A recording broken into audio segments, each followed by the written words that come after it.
आज हम अपने YouTube चैनल शहर के गौरव में आपकी मुलाकात आगरा की सुप्रसिद्ध डॉक्टर स्त्री रोग विशेषज्ञ अलका सिंह जी से करा रहे हैं, जो बहुत ही प्रसिद्ध डॉक्टर हैं और मल्टी टैलेंटेड हैं और समाज सेवा में अपना अमूल्य योगदान दे रही हैं। मनोरमा और लिम्का रिकॉर्ड में इनका नाम है। विश्व की सबसे छोटी महिला 100 सेंटीमीटर महिला का 5 बार सफलतापूर्वक प्रसव करा चुकी हैं। तो आइए उनसे बात करते हैं। आपका डॉक्टर बनने का रुझान कब और कैसे हुआ?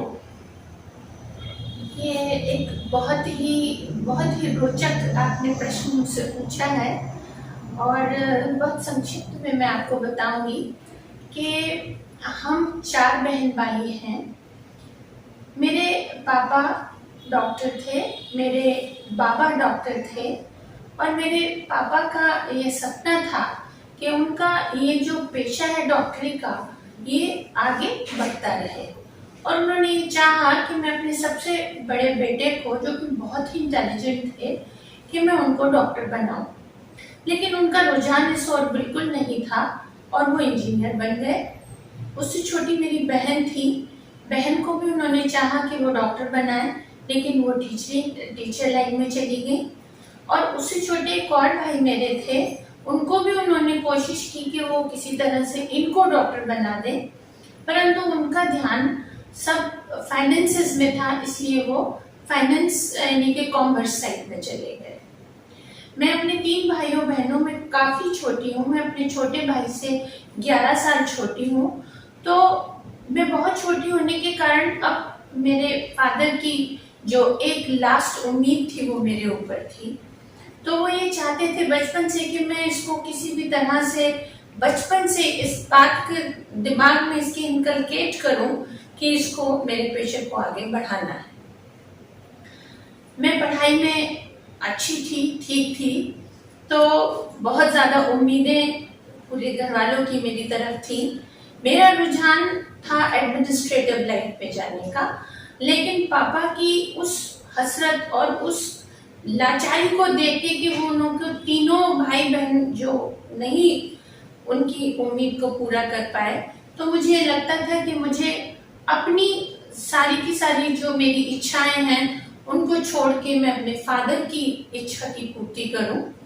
और सिर्फ उनकी इच्छा पूर्ति करने के लिए मैंने उनसे कहा कि ठीक है, मैं CPMT का एग्जाम दूंगी। उस जमाने में जब हम लोग डॉक्टर लाइन में एंट्रेंस करते थे तो कंबाइंड मेडिकल टेस्ट होता था, बहुत गिनती के मेडिकल कॉलेजेस होते थे।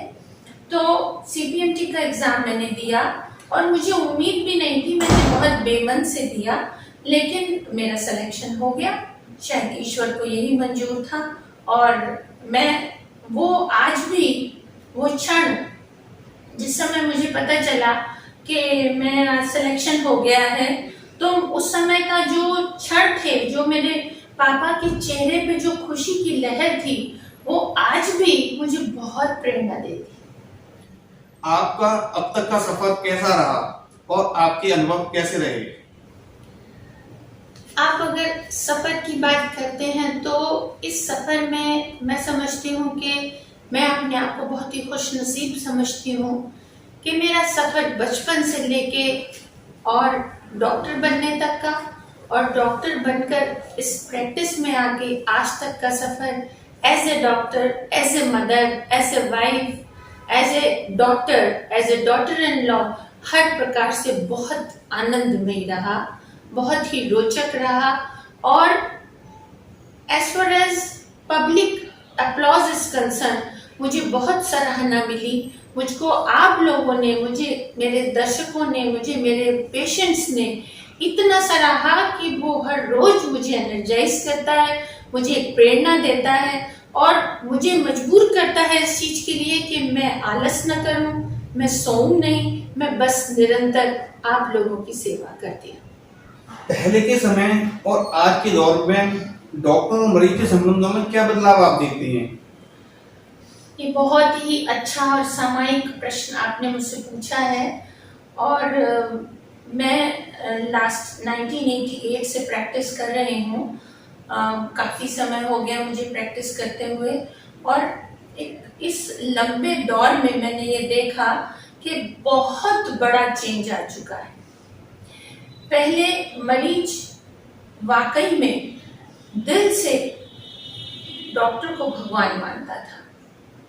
हालांकि भगवान का रूप तो कोई भी नहीं हो सकता, भगवान तो भगवान है, लेकिन वो भगवान का रूप देने का मतलब ये था कि यदि डॉक्टर ने कहा है कि उसको ये दवाई इस तरीके से खानी है, तो वो रिलीजियसली वो ऐसे फॉलो करता था कि जैसे ये ईश्वर का आदेश हो, इसलिए उसको भगवान का दर्जा देते थे।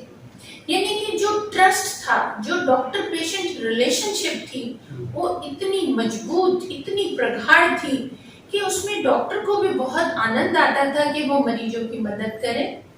और मैं ये समझती हूँ इतने साल की प्रैक्टिस के बाद कि यदि डॉक्टर पेशेंट का रिलेशनशिप बहुत अच्छी है, पेशेंट का ट्रस्ट डॉक्टर पे बहुत है, तो आधी से ज्यादा प्रॉब्लम दूर हो जाती है और रिजल्ट्स बहुत अच्छे मिलते हैं, जिसमें पेशेंट भी खुश होता है और नेचुरली डॉक्टर के लिए भी एक गर्व की बात होती है कि उसकी झोली में इतने सारे अच्छे रिजल्ट्स हैं।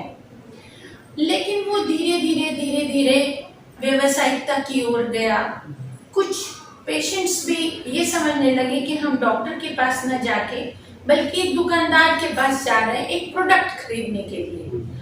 अब पेशेंट आते हैं, वो ये कहते हैं, अगर उन्हें 3 दिन में लाभ नहीं हुआ, 4 दिन में लाभ नहीं हुआ, तो वो ये कहते हैं कि अरे हम इतने दिन से दवाई कर रहे हैं और हमें तो कोई लाभ नहीं हो रहा, और हमने उस वाले डॉक्टर को दिखाया था, उसने तो हमें एकदम से ठीक कर दिया। तो अब ये जो डिस्ट्रस्ट आ गया, अब आप उसको समझाने की कोशिश करें कि भाई वो कुछ मेडिसिन ऐसी थी जो अब नहीं दी जा सकती, या आपकी बीमारी का जो पूरा का पूरा तारतम्य है वो इस पे फिट नहीं होता और इसमें थोड़ा टाइम लगेगा, तो पेशेंट तुरंत दूसरे डॉक्टर पे शिफ्ट कर जाता है।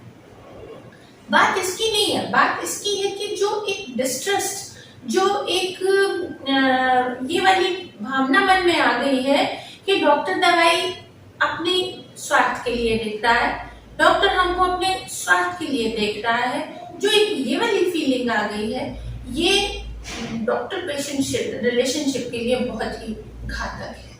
और मैं अपने आप से बहुत कोशिश कर रही हूँ कि मैं इस गैप को किसी तरीके से भरूं, और मैं समझती हूँ कि अगर मैं इस प्रसार और प्रचार की वजह से अगर मैं थोड़ी सी भी खाई को भर पाई, तो मुझे लगता है कि मेरा डॉक्टर पेशे में आना मेरे लिए बहुत सार्थक होगा। आपकी हॉबीज क्या क्या हैं और उन्हें पूरा करने के लिए आप कैसे समय निकालती हैं? ये हॉबीज एक ऐसा शब्द है जो मुझे लगता है कि मेरी जीवन में कभी भी हॉबीज खत्म होंगी ही नहीं। आप मुझसे पूछना चाहते हैं मेरी हॉबीज क्या हैं, even I am not able to know myself कि मेरी हॉबीज क्या हैं। देखिए, बचपन में मैं अपने घर में बहुत छोटी रही, तो मुझे बहुत ज़्यादा प्यार मिला, मुझे इतना ज़्यादा दुलार मिला कि मुझको कोई भी काम करने को बोलता ही नहीं था। सब लोग ये सोचते थे कि ये बहुत छोटा बच्चा है, बहुत छोटा बच्चा है। तो मुझे कुछ कर गुजरने की इच्छा थी कि मैं बड़ी हो जाऊं, स्वतंत्र हो जाऊं, तो मैं बहुत काम करूंगी, क्योंकि अब तो मुझे काम करने को नहीं मिल रहा है। मेरे मम्मी पापा ने मुझको ये सिखाया कि तुमको हमेशा निरंतर काम करते रहना है और दूसरों को खुशी देना है। उसके लिए आप चाहे कितना भी क्रश हो तो आप खुशी दें।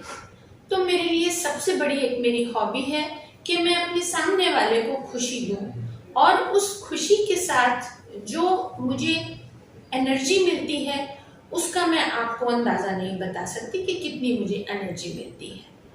पढ़ना मेरा एक बहुत ही बड़ी रुचि रही, जो कि मैं निरंतर पढ़ती रही, और पढ़ने के बाद मैं डॉक्टर बनी, मैंने पोस्ट ग्रेजुएशन किया, उसके बाद और बहुत सी जिम्मेदारियां थी जो मैंने निभाई, लेकिन मेरी सारी रुचियां दबी रही। क्यों? क्योंकि वो वक्त की प्रायोरिटीज नहीं थी। जैसे जैसे मैंने अपनी जिम्मेदारियों को पूरा करने की ओर में आई, तो मुझे लगा कि मुझे अभी कुछ पढ़ना फिर से शुरू करना चाहिए, और मैंने उसके दौरान में मास कम्युनिकेशन में PGDMC किया, जो कि बहुत ही अच्छा मेरे लिए एक्सपीरियंस रहा। और इसी क्षेत्र में फिर मुझे लगा कि मुझे और भी कुछ करना चाहिए, तो मैंने उसमें दूसरी डिग्री हासिल की, जो कि MMC यानी कि मास्टर इन मास कम्युनिकेशन। और उसके बाद जैसा मैंने अभी पहले भी बताया आपको कि मैंने उस पर वर्क किया, डॉक्टर पेशेंट रिलेशनशिप, जो मेरी एक दुखती रग थी, जो मेरी वेदना थी कि एक डॉक्टर पेशेंट रिलेशनशिप बहुत अच्छी, प्रगाढ़ और बहुत ही सुव्यवस्थित और स्वस्थ होनी चाहिए, इस टॉपिक पर मैंने PhD की। That PhD I have done in mass communication. और इसको करने के बाद मुझे बहुत सारी विजन खुली कि मुझे क्या क्या करना चाहिए। मेरे एग्जामिनर जो आए थे PhD वाले, उन्होंने भी इस सब्जेक्ट को बहुत सराहा और उन्होंने मुझे प्रेरणा दी कि मुझे इसके लिए कुछ बुक लिखनी चाहिए, जो कि दोनों के लिए, यानी कि डॉक्टर के लिए, पेशेंट के लिए, समाज के लिए, मीडिया के लिए एक बहुत अच्छा विजन हो। और इस सब के एक प्रयास से हम एक स्वस्थ समाज का निर्माण कर सकें। इसके बाद फिर भी मेरा मन नहीं भरा, तो मैंने सोचा कि अब मुझे और पढ़ना चाहिए, तो मैंने MBA HR किया। और बचपन में मेरी एक तमन्ना थी कि मैं नृत्य शैली में कुछ थोड़ा बहुत कर पाऊँ, लेकिन पढ़ाई में मैं ये सब काम नहीं कर सकी। मैंने अपनी बेटी को बचपन से 5 साल से अपनी इस रुचि को उसके ऊपर डालते हुए उसे एक कथक डांसर बनाया, जो कि बहुत ही कुशल नृत्यांगना है।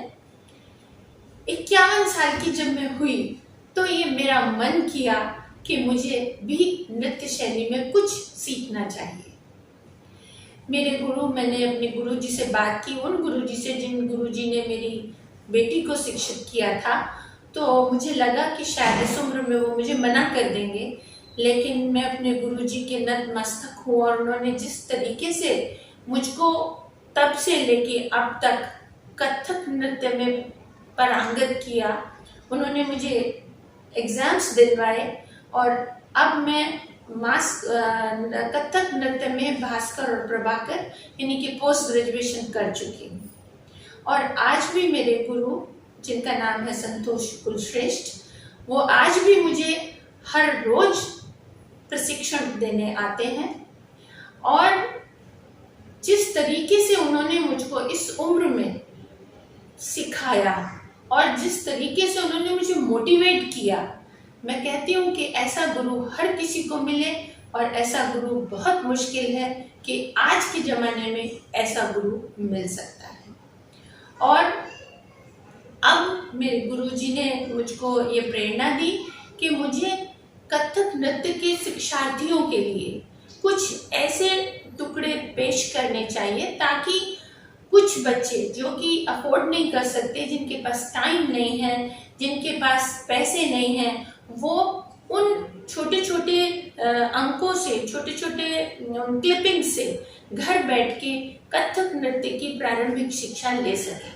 तो मैं अब वो छोटे छोटे टुकड़े बना रही हूँ और मैंने YouTube पे अपना एक चैनल स्टार्ट किया है, जिसमें कि मैं उनको वो शिक्षा के छोटे छोटे ये कथक क्या है, कथक के बोल क्या होते हैं, किसका मीनिंग क्या होता है, हम कैसे उसके पढ़ंत पढ़ते हैं, कैसे छोटे छोटे टुकड़े किए जाते हैं, कवित्त किए जाते हैं, ऐसे करके मैं अपनी गुरुजी की प्रेरणा से ये सब कर रही हूँ। डॉक्टर होने के नाते आप काफी व्यस्त रहती हैं, तो आप समाज सेवा के लिए कैसे समय निकाल पाती हैं? देखिए, एक पुरानी कहावत है, where there is a will there is a way। और ये मैंने देखा है कि नॉर्मली जो व्यक्ति ज्यादा व्यस्त होता है वो ज्यादा समय निकाल पाता है। जिस व्यक्ति के पास बहुत सारा समय होता है वो बहुत सा समय नहीं निकाल पाता। और समाज सेवा एक ऐसी चीज है जो आपको एनर्जी देती है, ऊर्जा देती है, आपको रिजेनरेट करती है। तो मैं समझती हूँ कि समाज सेवा तो एक हर ह्यूमन वैल्यूज का एक अभिन्न अंग है। और ये प्रश्न तो मुझे खुद भी नहीं पता कि मैं इसका आंसर क्या करूंगी, but that is the only answer कि मेरे दिल में समाज सेवा है, तो मैं कैसे भी करके टाइम निकालती हूँ और अपने आप को खुश रखती हूँ और एनर्जाइज करती हूँ। महिला मरीजों के लिए आज के दौर में काफी समस्याएं हैं, उनके स्वास्थ्य के लिए आप उन्हें क्या संदेश देना चाहेंगी? महिलाएं, रही बात बीमारी की, तो बीमारी तो हर वर्ग, हर आयु, महिला पुरुषों में सब में है, लेकिन बीइंग ए गायनोकोलॉजिस्ट महिलाओं के लिए मैं सबसे पहले एक संदेश देना चाहूंगी कि आजकल जो एक प्रचलन है यूट्यूब, गूगल सर्च करके और फिर अपने बारे में, अपनी बीमारियों को जानने का, ये बहुत गलत है। आप अपने डॉक्टर को सबसे बड़ा साथी समझिए, सबसे अच्छा फ्रेंड समझिए और अपनी जितनी भी आप जानकारियां लेना चाहते हैं, आपके मन में जो भी सवाल उठते हैं, आप जिस दवाई के बारे में जो भी कुछ जानना चाहते हैं, या आपने किसी रिपोर्ट को देखा, अल्ट्रासाउंड की रिपोर्ट को देखा, उसमें आपने पढ़ के अपने दिमाग में तमाम तरह की मिथ्याएं पैदा कर ली, ये महिलाओं के स्वास्थ्य के लिए बेहद आपत्तिजनक है, बेहद दुविधापूर्वक है। और ये इतना दुविधापूर्वक है कि एक बात आपके दिमाग में बैठ गई, आपने किसी भी चीज को मिस इंटरप्रेट कर लिया, तो यदि आप बीमार भी नहीं हैं तो आप दुनिया के सबसे बड़े बीमार व्यक्ति बन जाते हैं। आजकल मैं महिलाओं के इस व्यवहार से बहुत ही दुखी, चिंतित हूँ और मैं अपनी हर महिला जो भी देख रही है इस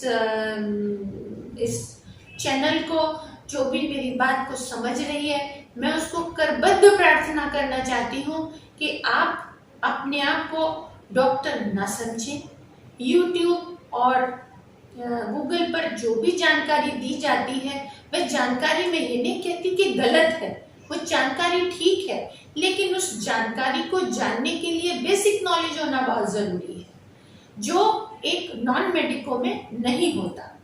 अब पेट में दर्द है, अब पेट में दर्द के लिए गूगल कहता है कि उसमें लास्ट में कहेगा कि उसमें कैंसर भी हो सकता है, तो आपको सबसे पहले एक ही चीज क्लिक करेगी कि पेट में दर्द है तो कहीं मुझे कैंसर तो नहीं। ये जो आपके दिमाग में बैठ जाती है बात, ये आपके दिमाग में आपको बीमार बनाती है, आपके हार्मोन्स को डिस्टर्ब करती है, और यदि आप में बीमारी नहीं भी है तो बीमारी आने लगती है। बाकी तो महिलाओं को सिर्फ एक ही बात कहना चाहती हूँ कि डॉक्टर को अपना दोस्त समझिए, निरंतर खान पान पर अपना ध्यान दीजिए, जो कि पौष्टिक आहार होना चाहिए। अपने लिए 24 आवर में कम से कम आधा या पौना घंटा 30 मिनट्स टू 45 मिनट्स अपने ऊपर दीजिए, जिसमें कि आप व्यायाम करें, योग करें, मेडिटेशन करें, whatever exercise you can do better at any of the time in the day। आपको जो भी कन्वीनियंट हो अपने लिए अवश्य दें। और यदि आपको किसी भी प्रकार का कोई भी लक्षण महसूस होता है जो आपके शरीर में आपको आत्मसात नहीं कर पा रहे हैं, तो उसके लिए आप सीधे अपने डॉक्टर के पास जाएं और उससे अपनी, चाहे आपकी बहुत ही लंबी फेहरिस्त क्यों ना हो, आपकी जितनी भी लंबी लिस्ट होगी, आप यदि अपने डॉक्टर के पास जाके एक एक पॉइंट भी क्लियर करते हैं तो आपका डॉक्टर आपको हर पॉइंट को सेटिस्फाई करेगा और आपके दिमाग में किसी भी प्रकार की कोई मिथ्या नहीं होगी, कोई रॉन्ग इम्प्रेशन नहीं होगा, और आप स्वस्थ हैं तो स्वस्थ बने रहेंगे, और यदि आप बीमार हैं तो आपको उसका इलाज मिलेगा। डॉक्टरों को आजकल किन किन समस्याओं से जूझना पड़ रहा है, इसके लिए आप लोगों को क्या संदेश देना चाहेंगे अपनी तरफ से? देखिए, उसका एक बानगी मैंने अभी आपको बताई कि जो डिस्ट्रस्ट है, डॉक्टर पेशेंट रिलेशनशिप में जो एक गैप आ गया है, वो सबसे बड़ी इम्पोर्टेंट बात है, जो कि एज ए डॉक्टर हम लोगों का प्रथम कर्तव्य ये है कि हम अपने पेशेंट को सेटिस्फाई करें। तो इसके लिए बस मैं एक ये संदेश देना चाहूंगी कि पेशेंट्स को हमेशा अपने डॉक्टर के पास ऐसे जाना चाहिए कि वो कुछ नहीं जानता इस बीमारी के बारे में, और मैं जिस डॉक्टर के पास जा रहा हूँ उसकी बात मुझे अक्षरशः पालन करनी है। साथ साथ में मैं डॉक्टर्स के चिकित्सकों को भी ये एक संदेश देना चाहूंगी कि उनको भी अपनी जो कमर्शियलिटी है या व्यावसायिकता है उसको भी खत्म करके ये सोचना चाहिए कि मरीज को ठीक करना उनका प्राइम कर्तव्य है। हमको अपने पेशेंट को कैसे भी सेटिस्फाई करना है। कभी कभी पेशेंट बहुत एगोनी में आता है, उदास होता है, फ्रस्ट्रेटेड होता है, तो उसका फ्रस्ट्रेशन हमें सुनना चाहिए और हमको भी उसके ऊपर पूरी सहानुभूति दिखाते हुए उसे काउंसिल करना चाहिए। तो एक तो ये बहुत बड़ा एस्पेक्ट है जो कि doctor patient relationship it is the must. मैंने इस वेदना को देखते हुए सिर्फ इसी टॉपिक पर कि किस प्रकार से डॉक्टर पेशेंट रिलेशनशिप को हम बेहतर बना सकते हैं, मैंने अपनी मास कम्युनिकेशन में पीएचडी भी की है और मेरे इस सब्जेक्ट को बहुत ही सराहना भी मिली है। और उसको देखते हुए मैं अब इस पर एक बुक भी लिख रही हूँ जिसमें कि मैंने बहुत सारे एस्पेक्ट्स को कवर किया है कि हमें डूज एंड डोंट्स, हमें एज ए डॉक्टर क्या करना चाहिए और एज ए पेशेंट क्या करना चाहिए।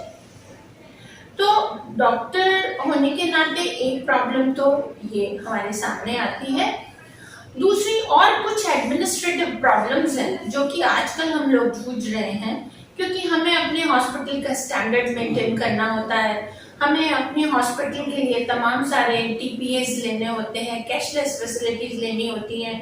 तो इन सब चीजों को देखते हुए जो हम लोगों का रख रखाव है, नर्सिंग होम का रख रखाव है, हॉस्पिटल का रख रखाव है, वो बहुत अत्यधिक कॉस्टली होता जा रहा है और ये कॉस्ट सर्टेनली हमारे पेशेंट को बेयर करनी पड़ती है, जिसके लिए हम भी मजबूर हैं।